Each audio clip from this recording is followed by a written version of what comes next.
নমস্কার। আশার কথা ইউটিউব চ্যানেলে আপনাকে স্বাগত। আপনারা জানেন দীর্ঘদিন ধরে আশা দিদিরা কিন্তু তাদের বেতন বাড়ানোর জন্য আন্দোলন করছেন এবং তারা বারবার স্বাস্থ্য ভবন দরবার করেছেন, বিভিন্ন জেলায় জেলায় তারা আন্দোলন সংগঠিত করছেন। কিন্তু এর মাঝেও কিছু অপ্রীতিকর ঘটনা ঘটে যায়, যেগুলো আমার এই চ্যানেলের মাধ্যমে আমি চেষ্টা করি তুলে ধরার। তো সেখানে এমনই একটি আশা দিদি, তিনি তার কষ্টের কথা, তার যন্ত্রণার কথা সামাজিক মাধ্যমে পোস্ট করেছেন এবং আমি আশা রাখব আমার এই চ্যানেলের মাধ্যমে ঊর্ধ্বতন কর্তৃপক্ষের কাছে এই ভিডিওটি পৌঁছে দেওয়ার এবং তারা যাতে এই সমস্যার সমাধান যত সম্ভব তাড়াতাড়ি করতে পারেন সেই অনুরোধ রাখব। দেরি না করে আমি সেই আশা দিদির চিঠিটি, সেই কষ্টভরা চিঠি আপনাদের সামনে পড়ে শোনাচ্ছি। আমার নাম মঞ্জুরা বেগম মীর, খণ্ডঘোষ ব্লকের অন্তর্গত মুতকুড়ি সাবসেন্টারের আশাকর্মী। মূল বিষয় হলো, দীর্ঘ 2.5 বছর ধরে মুতকুড়ি পিএইচসিতে এনসিডি ডিউটি করিয়া আসছি। প্রতি সোমবার 2 জন করে আশা কাজ করি। কাজটা কি করতে হয়? 70 থেকে 75 জন রোগীর ব্লাড প্রেশার, ব্লাড সুগার পরীক্ষা করতে হয় এবং খাতায়, কার্ডে, প্রেসক্রিপশানে লিখতে হয়। এইভাবে ডিউটি করিয়া আসছি, কোনো অর্ডার ছাড়াই আমাদেরকে এই কাজ করিতে হয়। গত 17/3/2025 তারিখে আমার বিশেষ কাজ থাকার কারণে মুতকুড়ি পিএইচসিতে এনসিডি ডিউটি করিতে পারি নাই। আমি একজন সুগার প্রেশারের রুগী।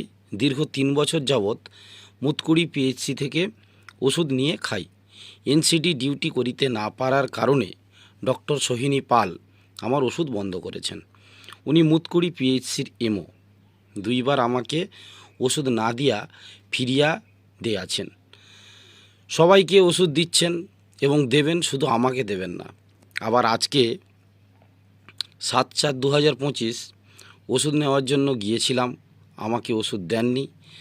আমার এলাকার একজনের এনসিডি কার্ড নিয়ে গিয়েছিলাম এবং ওষুধ দিয়েছেন।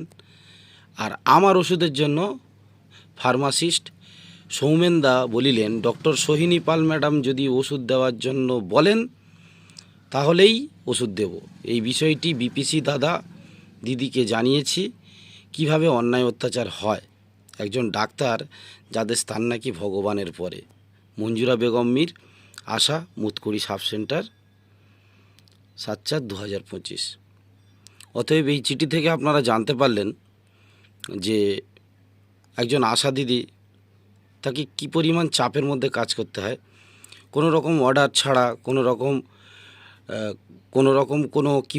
কোনো কিছুর ভিত্তির ওপরে না থেকেও একজন ডাক্তার কিভাবে একজন রোগীকে ওষুধ থেকে বঞ্চিত করছেন এবং তাদেরকে বাধ্য করছেন এনসিডি ডিউটি করতে। তো যারা আশা ওই ব্লকের যারা বিপিসি আছেন তাদেরকে অনুরোধ করব এবং বিএমওই সাহেবকে অনুরোধ করব যেন সত্যিই এটাকে একটু সহানুভূতির সঙ্গে দেখা হয় বিষয়টা। কারণ একজন 3 বছরের এনসিডি পেশেন্ট যিনি আশা দিদি, শুধু উনি কেন, আমার জানা এরকম প্রচুর আশা দিদি আছেন যাদের বয়স প্রায় এখন 60-এর কাছাকাছি এবং তারা কিন্তু এই সমস্যায় ভুগছেন।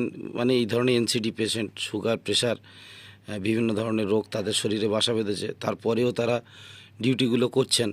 তো তাদের সঙ্গে যদি একটু মানবিকভাবে আপনারা আচরণ করেন তাহলে বোধহয় বিষয়টা সুন্দর হয়। যাই হোক, সবাই ভালো থাকবেন, সুস্থ থাকবেন, সবাইকে সুস্থ রাখবেন, এই আশা রেখে আজকের মতো শেষ করলাম। ধন্যবাদ, নমস্কার।